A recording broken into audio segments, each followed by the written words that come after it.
it's Myra, and today we're talking about trust. I could create a whole series of classes around the subject of trust. During a practice, I often encourage people to trust themselves, trust their breath or spirit, and to trust the practice. But what does that even mean? The English word trust comes to us from Norse by way of Middle English, from a word that means strong. Since Alfred Hitchcock was born August 13, 1899, and Dr. Ibram X. Kendi was born August 13, 1982, you might think I'm going to riff on the strong connections between trust, fear, and wisdom. And I could do that. Maybe I will do that at a later date. Today, however, I want to focus on different kinds of trust and on establishing a mechanism of trust. You may be thinking, does she mean different kinds, like trusting yourself versus trusting someone else, or trusting a situation, the universe, God, whatever that means to you at this moment? No, actually, today, let's consider all of that as the same kind of trust, just directed and expressed in different ways. While it's true that you may find it easier to trust yourself than to trust a stranger, or you might find it easier to trust a dear friend than to trust yourself, those are all examples of a strong belief that someone or something is honest, true, and worthy of your faith and confidence. It's still psychological and sociological. There's no rules for that kind of trust. Some people say it can be given, some people say that it must be built. Either way you see it, when that kind of trust is broken, effort is required to heal and repair the relationship. But again, there are no rules. Similar to when someone breaks a bone, the healing process can be painful, requires time, and more often than not, protection around the break.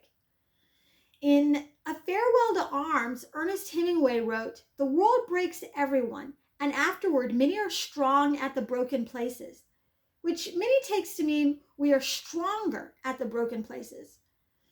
Others say that we are weaker at the broken places. Either way, once something breaks, we are hyper aware of the area around the break. Just take a moment to consider how that feels when you have broken trust with another person or with yourself, or for that matter, what it feels like when you don't trust a situation.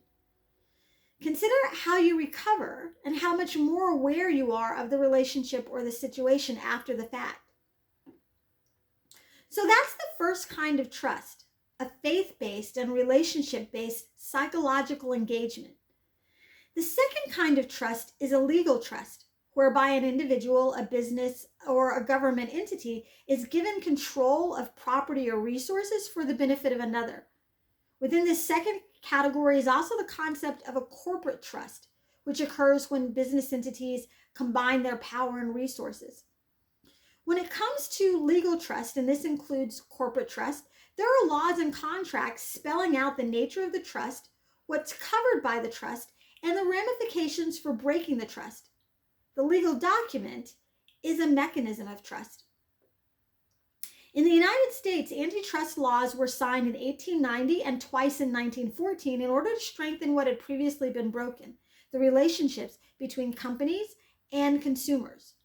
Are those relationships stronger because of those laws? Some people say yes, especially when those antitrust laws are enforced. But that's a subject for another day. Today, consider that some people believe they are part of a legal trust, a covenant with the divine, and that their lives, their experiences, and their talents are God-given resources meant to benefit others. If you believe that, how do you honor that sacred contract? How does it strengthen your will and determination? Even if you don't believe that, consider what would happen if you created, metaphorically speaking, a living trust with yourself. What happened if you spelled out your talents and other resources, how you could use your mind, body, spirit to benefit yourself and others, and the penalties and ramifications for not honoring your personal ramification or your personal covenant? How much stronger would you be if you understood the impact of your personal resources and power? How much stronger would you be if you formally committed to yourself and metaphorically signed on the dotted line? How much more open would you be to the possibilities around you?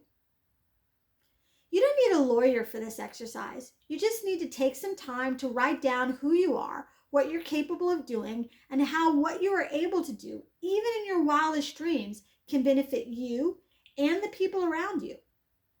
How much time do you need for this exercise? How about 9 days